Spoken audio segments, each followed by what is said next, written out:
In business, people often believe that the company with the best product eventually wins. History tells a different story. Again and again, the companies that shape it. In May of 1886, Atlanta was a city on the verge of a cultural explosion. Inside a small brick pharmacy, a local pharmacist was about to make history. In the 19th century, the local pharmacy was a place of mystery and relief.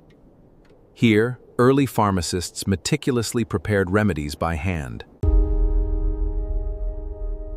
In business, people often believe that the company with the best product eventually wins. History tells a different story. Again and again, the companies that shape entire industries are not simply the ones that create something people love. They are the ones that build systems capable of reaching millions of people before anyone else. Few companies demonstrate that principle more clearly than Coca-Cola. Today, its red logo is recognized almost everywhere in the world, from busy cities to remote villages, from luxury hotels to neighborhood stores, from international airports to local sporting events.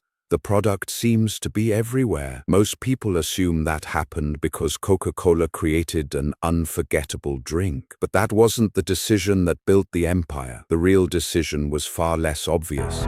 It wasn't made inside a laboratory. It wasn't hidden inside a secret recipe. It was made inside a business strategy that changed global commerce forever. The story begins in Atlanta, Georgia, in 1886. Dr. John Pemberton, a pharmacist, created a flavored syrup that was mixed with carbonated water and sold at a local pharmacy. At first, it was simply another beverage among many others. There was no indication that it would become one of history's most valuable brands. The drink attracted attention. Customers enjoyed its unique taste. But popularity alone does not build a global business. Many excellent products disappear because they never find an effective way to reach enough customers. A great product creates opportunity. A great system creates an empire. That distinction would define Coca-Cola's future. After Pemberton's death, businessman Asa Candler acquired the rights to Coca-Cola and recognized that the opportunity extended far beyond a single city. He invested heavily in advertising, helping more people discover the brand. But advertising created a new challenge. As awareness grew, demand increased faster than the company could physically supply customers from one location. People wanted Coca-Cola. The question became, how could the company make sure it was always available?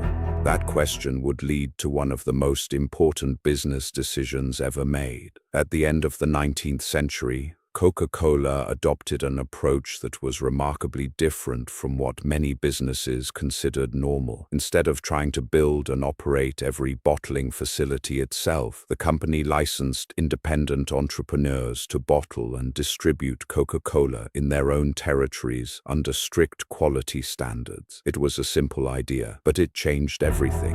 Rather than carrying the enormous cost of building hundreds of factories across a growing nation, Coca-Cola created a network. Local business owners invested in their own operations. They understood their communities. They expanded into new towns and cities. Meanwhile, Coca-Cola protected the brand, the formula, and the standards that customers expected. Growth no longer depended on one company doing everything alone. Growth became a partnership built on consistency. The brilliance of the system became clearer with every passing year. Each new bottling partner increased the company's reach. Each new distribution route brought Coca-Cola closer to another customer. Each new community strengthened the entire network. Competitors could copy flavors. They could introduce similar drinks. But copying a nationwide distribution system was far more difficult. By the time rivals recognized the true source of Coca-Cola's strength, the network was already expanding faster than most could hope to match. The company was no longer simply selling a beverage. It was building one of the most powerful distribution systems in modern business history. Then something extraordinary began to happen. Availability changed consumer behavior. People no longer had to search for Coca-Cola. They began expecting it to be there. Restaurants stocked it. Grocery stores ordered it. Hotels served it. Stadiums sold it. Small neighborhoods neighborhood shops carried it alongside everyday essentials. The easier Coca-Cola became to find, the more naturally customers chose it. Convenience quietly became one of the company's greatest competitive advantages. Without changing the recipe, Coca-Cola had changed the way people experienced the brand, and that single shift laid the foundation for one of the world's greatest business empires. As Coca-Cola expanded across the United States, the company discovered something that would shape its future for generations. Building demand was only half the battle. Keeping shelves stocked was just as important. A brilliant advertisement might convince someone to want a Coca-Cola. But if the drink wasn't available at that exact moment, the opportunity disappeared. The company understood that every empty shelf represented more than a missed sale. It represented a customer who might choose another brand instead. That realization changed the way Coca-Cola thought about business. Its greatest investment would not only be in marketing.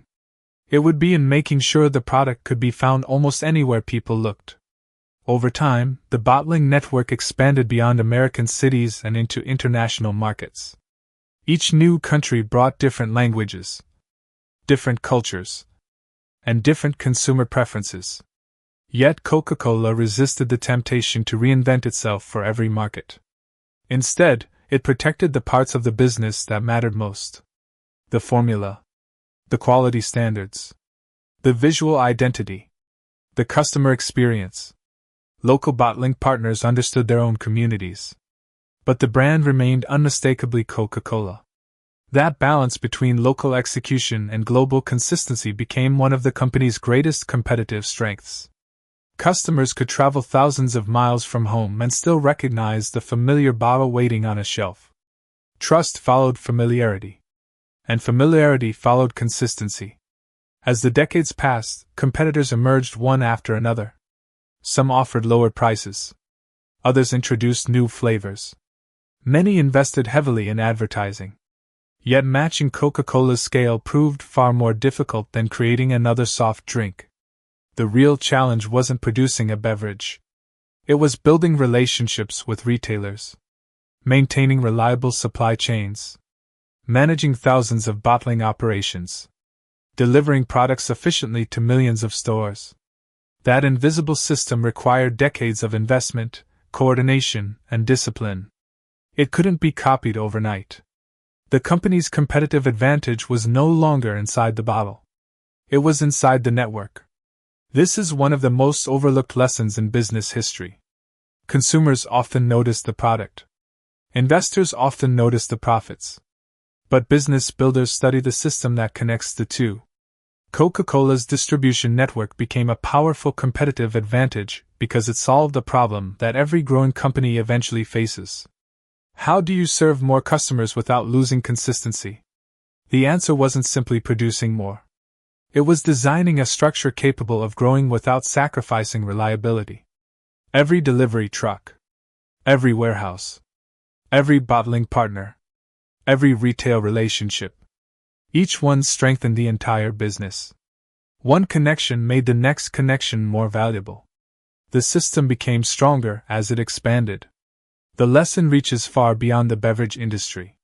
Whether a company sells software, clothing, coffee, electronics, or financial services, the same principle applies.